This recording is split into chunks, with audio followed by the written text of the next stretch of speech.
Hey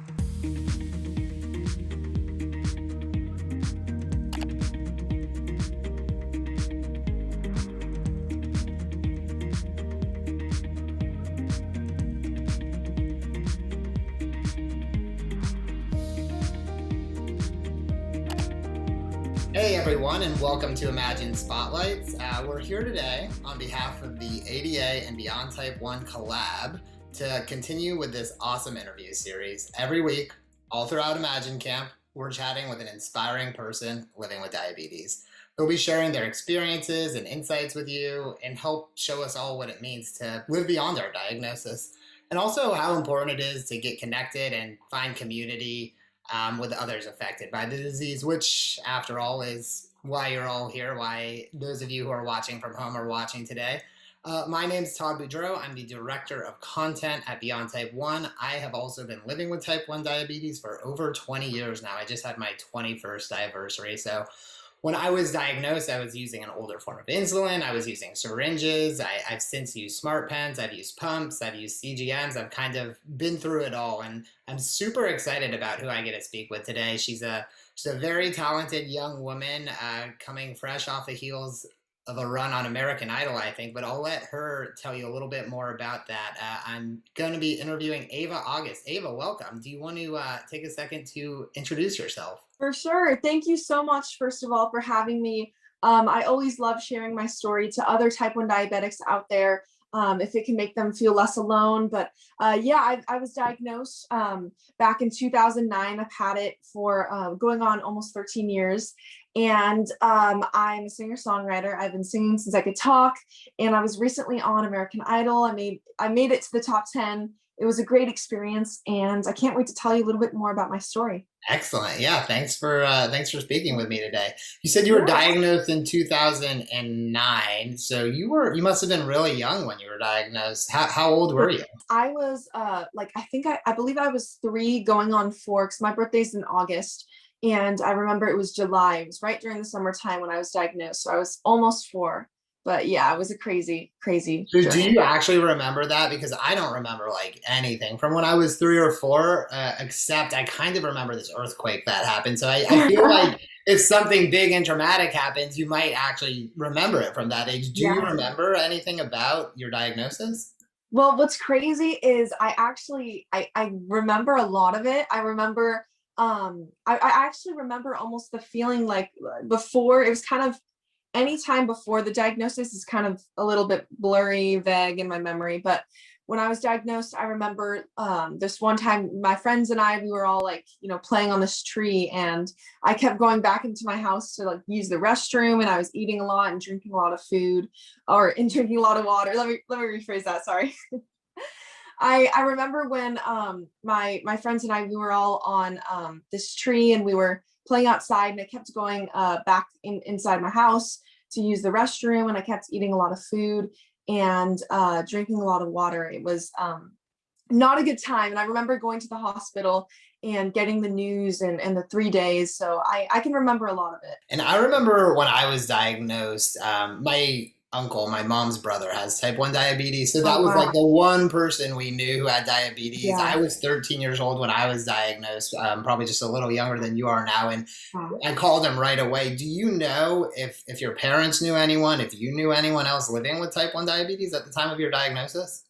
Totally. Yeah. I actually didn't know this until after several years of my diagnosis, but a lot of people on my dad's side of the family have a history with type 1 diabetes and autoimmune diseases. I believe my dad's uncle had type 1.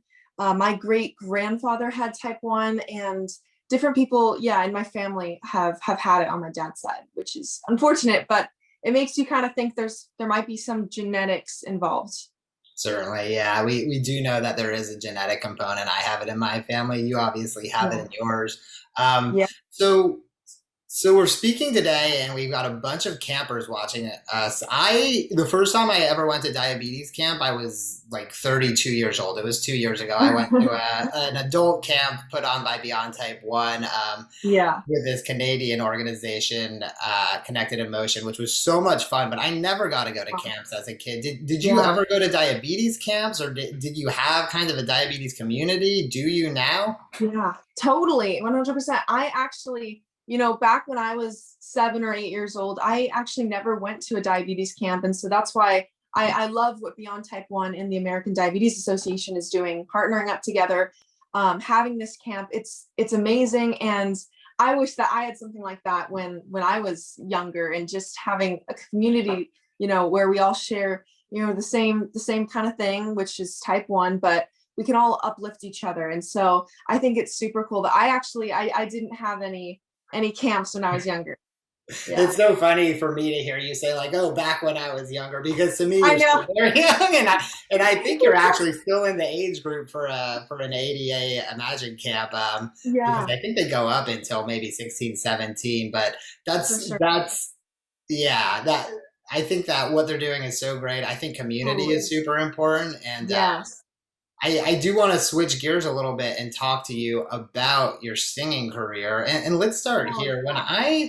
When I was diagnosed with diabetes, I was entering high school. I was really excited to play sports. And I remember the first thing I asked my endocrinologist was like, "Oh no, does this mean I won't be able to play sports anymore?" Of course, I learned quickly, like, no, you can still do everything. You'll be able to play football.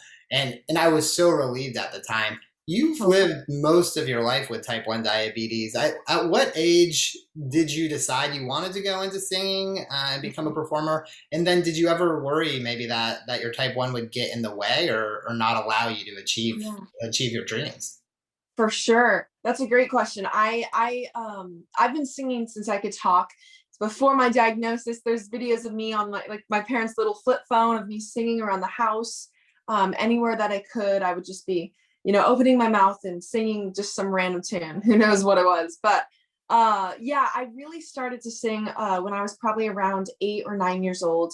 And it started with just, performing the national anthem at local sporting events like opening day soccer ceremonies or basketball ceremonies, anywhere that I could. And, I had type one, during that time. And I even noticed just from the first time that I had like a real performance in front of a bunch of people, how definitely adrenaline and excitement can totally alter your blood sugars, and you have to be really on top of it, just like you'd have to be for a soccer game or a baseball tournament. And kind of right during that time, that was when we kind of realized that, oh wait, this, you have to be on top of it during this time as well while you're singing. And there were definitely a few moments, just throughout my career of a few years of just doing music and pursuing my passion, where I've had to really be on top of just managing my blood sugars, and just realizing like, oh my gosh, I do have to have a little bit more preparation than other people, going into certain things, because your blood sugar is going to get out of whack. And I've had moments, definitely, and I think all diabetics can relate to this, where you feel kind of like, oh, I wish I didn't have this. But I think it's coming to that realization that, I have this, it's only a part of me. And it kind of makes you stronger. And I feel like a lot of probably diabetics can also relate to the feeling of having to grow up a lot sooner than the people around you and the kids around you. And I think it's just made me stronger having to deal with that, with performances and everything. Absolutely. So you said you've noticed that your blood sugars have gone up when Yeah, performing through the adrenaline. totally. Do you check on your fingers? Do you wear a CGM? How do you know? For sure. Yeah, it's definitely changed over the years with just how I've managed it. Before I was taking shots and just pricking my finger on one of those little CGMs. And now I wear the Dexcom sensor, the G6, and I wear the Omnipod. And yeah, so right now I just kind of look at my phone. Sometimes I'm a slacker. I need to probably calibrate my sensor a lot more, but I just check my Dexcom. And do you have your parents following you? Do you let people follow Yeah. you? For the longest time I didn't let anybody follow me. Yeah. And finally I broke down and I was like, okay, I'll give it to my sister, but I still am hesitant with my mom just because I feel like she'd be checking in all the time on me. I know it's Oh different my for God. you. You're still living at home, but who follows you on Dexcom, and do you have to Yeah. set up any rules about like when they're allowed to bug you with that or not? Totally. I mean, it can get kind of annoying when you've got like all these different people kind of buzzing you and just like, hey, check your blood sugar and all this. And it's like, I know, mom, I know. But my parents both follow me on Dexcom. And I feel like especially during like the summertime, I set my ranges a little bit like higher just so, it's not like constantly beeping if you're a little too high, because the summertime, you don't want to be super low all the time because that's not good either.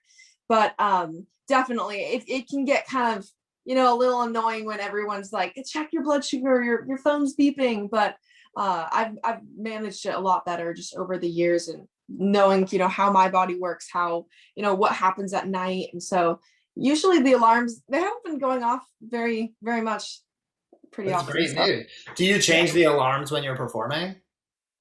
I no, I'm not that sly with it all, but usually I feel like it's always either probably me going low during the performances when I'm like overdoing it with like I'm not like taking as much insulin or taking too much. I usually run higher, so it's always kind of going off when I'm low. Got it. So I feel like we've kind of buried, the most exciting part of the interview here, which is your professional career. You casually said, like, at a young age, you were singing the national anthem at sporting events, made it to the top 10 of American Idol. I'd love to hear how that all happened. I think you were also on The Voice previously. I mean, Yes. it's so many exciting things that you've got Thank to you so do much. already at such a young age. So walk Thank me you. through, I guess, American Idol. How did that all happen?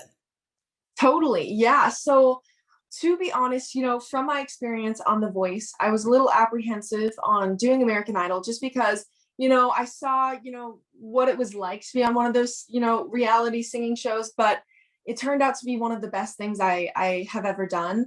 And basically, I was posting a bunch of covers and original songs on my social medias. And a scout for American Idol saw one of my videos and they direct messaged me on my Instagram, and they said, hey, would you be interested in doing a little Zoom audition? And it doesn't mean you have to do it. Just if you want to, it would be a great opportunity. And so I thought about it for a little while, and I was about to not do that Zoom audition, and luckily I did. I did it. And I sang a few songs, and over the course of last summer, it was kind of this gradual progression of just kind of doing these Zoom auditions for more and more people who were higher and higher up on the show, until in August, I did my final Zoom audition for the executive producers. And then they told me, we love your music. Would you be interested in doing the real audition for Katy Perry, Luke Bryan, and Lionel Richie in San Diego in October? And right during that time, I was like, oh my gosh, this is getting real. And all my performances were shut down because of COVID. So I went to San Diego. I did the audition. I sang Neighbor Boy on the keyboard, which is an original, and they all seemed to love it. I got a golden ticket, and the rest is kind of history. It's been a crazy ride since then. That's so exciting. This is gonna date me Thank a you. little bit. I am old. I remember on American Idol they used to have, I don't know, you probably know Simon Cowell as one of the judges. And Yes, he of was course. notoriously just mean to everybody. Is there Oh my still a God. mean judge, or were they all nice? What were Oh, the judges like? all of the judges are really nice. I do have to say, I feel like I could connect to them all in different ways. With Lionel Richie, he's a big songwriter, and also, I mean, just all of them. They're so sweet. I feel like, I think another thing when you're on the show is you kind of realize that they're all just normal people. And in the beginning of the show, like in the first audition in San Diego, there's kind of this there's this kind of, just idea you have in your head about the judges, and this feeling like they're not real people, like they're, oh my gosh, there's Katy Perry or Lionel Richie or Luke. And it's crazy, flashback several months now in April, and you feel like you're just buddies with them. So it's crazy how it just changes as you go on the show. And so you get the golden ticket, you progress all the way to the top 10. Are you performing original songs and covers? How many rounds was that? How many people Oh, were you performing in front of? Talk to me about the rest of that, and for sure. what was that like with, your diabetes? Yeah, totally, definitely. So after my San Diego audition, which was in October, then it was the notorious Hollywood week. And it was a great experience, but that was probably the hardest time just managing my blood sugars because you were running on no sleep. You were constantly, figuring out a song. You got the celebrity duets, and I mean, you've just got all this stuff going on. So I was definitely running higher during that time. But I would run these temporary basals, these increased basals throughout the day, and I talked to my nurse, and we got this kind of structure down, and we changed a few of my basal rates.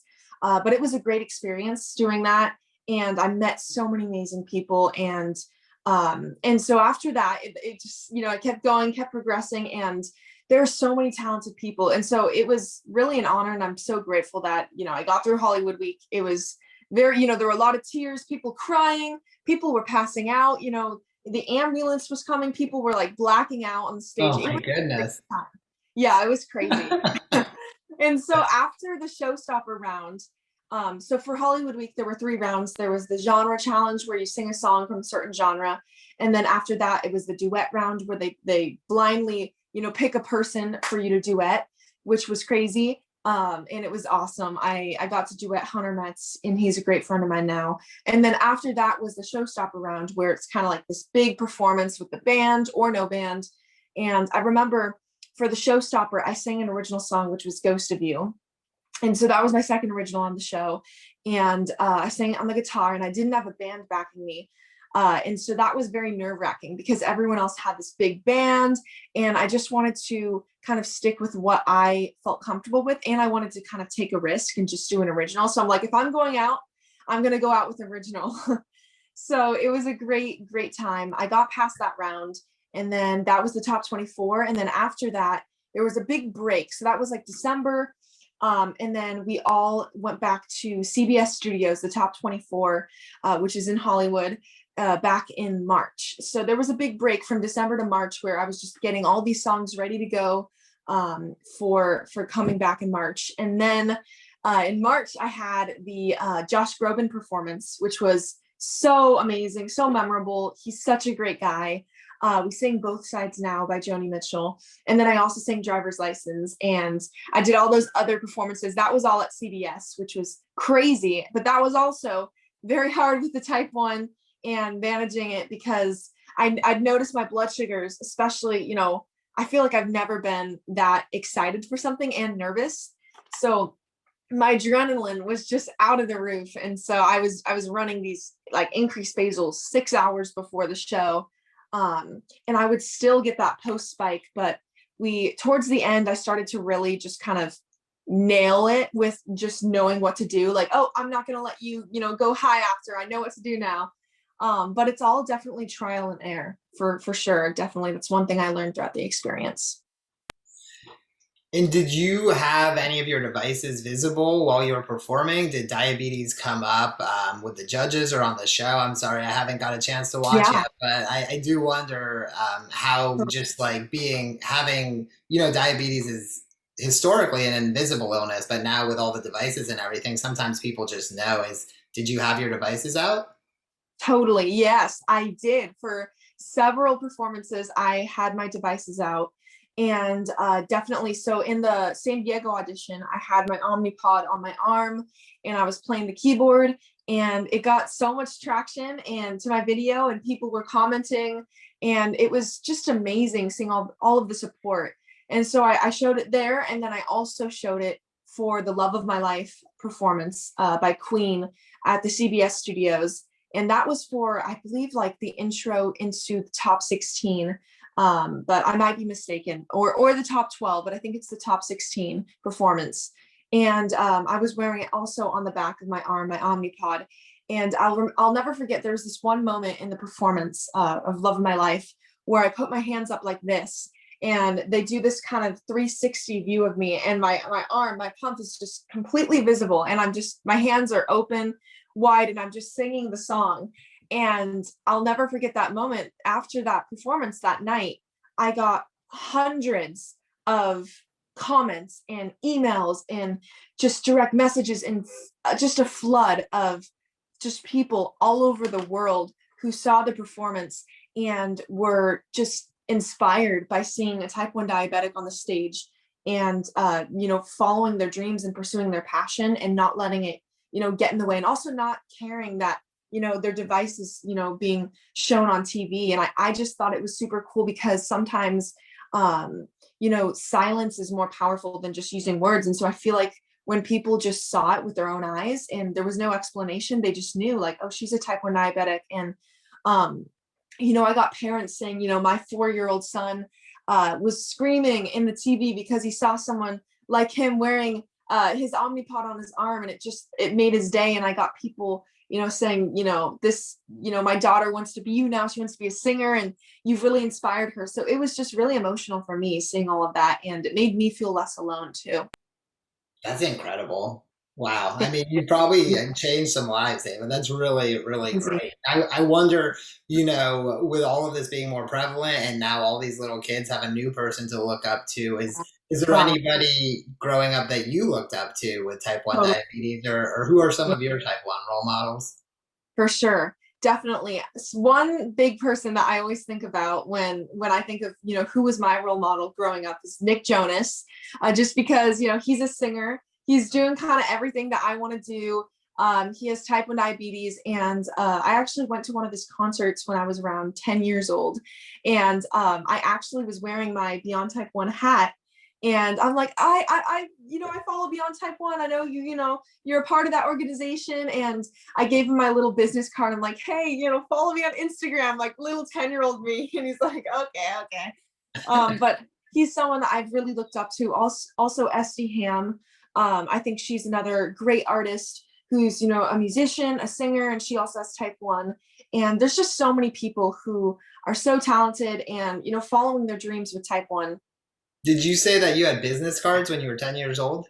Yes, I did. It was crazy. My mom, I begged her, I'm like, Mom, can I please get, a business card just to give out, when I do little open mics or something? And so she's like, okay, fine, we'll get you one. So we put this little picture on it, and I had all of my social medias attached on the back. And it was so funny now, like thinking back on it. I gave Nick Jonas my business card when I was 10. No, that's great. I mean, you gotta hustle, Yeah, totally. See your name in there. It is funny, I've been working at Beyond Type 1 for 3 years now, and I remember when you were on The Voice, wow. hearing that you had already written something for Beyond Type 1, and so you've actually been kind of associated with and a fan of Beyond Type 1 longer than me. I think you were maybe 9 or 10 when you first wrote your article for the website, so that's just really incredible. I guess I would just ask, what's next for you? What are you going to do now? You've kind of been on are you going to go on another TV show? Any concerts planned? What do you have? For sure. Yes, so the one thing I do have to say, I mean, I'm so just grateful where, that I got to, do that whole thing on American Idol, especially during COVID. And, making it into the top 10 was just so surreal, and it opened so many doors for me. And, I mean, basically all these things have, kind of happened so far that I can't really talk about yet, from American Idol. And I do have to say, I'm going to be releasing music very soon. I'm going to be getting in the studio. All of this exciting stuff has happened in such a short amount of time. So sometimes it can be overwhelming, but I've got a lot of stuff, in the works. Everything's cooking. It's happening. And I do have a few performances I'm going to be doing over the summer.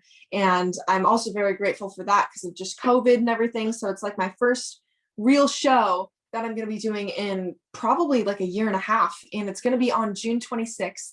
And it's going to be in Laguna Beach. And on my Instagram, all of that jazz, in my bio, I have a link to the ticket link where you can buy your tickets. You can do all that stuff, get VIP, all that stuff. It's going to be super fun. And then I also have a performance in July, I believe. And I don't know the date yet, but it's going to be a big one. And it's going to be in front of this library where I live. And there's a lot of people who go to it. It's going to be fun. That's so exciting. So you've got Thank you. YouTube, you've got an Instagram. Where else can Yeah. people find your music or follow you? Yes. So I'm Ava August, no caps, no spaces, on Instagram, TikTok, Facebook, Twitter, all that jazz, SoundCloud, Spotify. Also, I have a website, avaaugust.com. It has all my upcoming performances and the link to the tickets where you can buy them. And yeah, that's me, Ava August. Every single social media ever invented. If you look up Ava August, you'll probably be able to find her. Exactly. Great. I just want to close. I've got one final question, which is, for everybody watching today, people are watching at home, some with their parents and caregivers. What advice would you give to somebody growing up with diabetes about, if they want to achieve a dream like music, or if they just want to kind of live, life, go to college, do whatever? What words do you have to close out today? For sure. Closing out today, I would definitely say the one biggest piece of advice I would give to other people with type 1 and just other people in general is, if there's anything that you have, holding you back from something or you feel that way, don't let it win. And there are people out there, just like Beyond Type 1 and the American Diabetes Association and this camp that you can talk to, who can relate to what you're going through. And there's always people, even if you feel alone, and I think we've all been there before, where we feel like, I'm the only one struggling with this and fighting this battle on a day-to-day basis, and you're not. And that's the one thing to remember. You're not alone. And if you ever need to talk to someone or to me, never hesitate to reach out to me on my Instagram or social medias. I'm here to talk. And other people are here, and just know there's always support behind you. Even when it feels like there isn't, there always are people there supporting you. All right. Well, thank you so much. I couldn't say it better myself. I think that's a perfect place to end. So thank you. Thank you, Ava, and thank you everybody so for watching and tuning in today. We hope you're enjoying Imagine Camps, and stay tuned for more Imagine Spotlights. We're going to be here every week as part of the ADA and Beyond Type 1 collab. So thanks again, and bye. Thank you so much. Bye, you guys.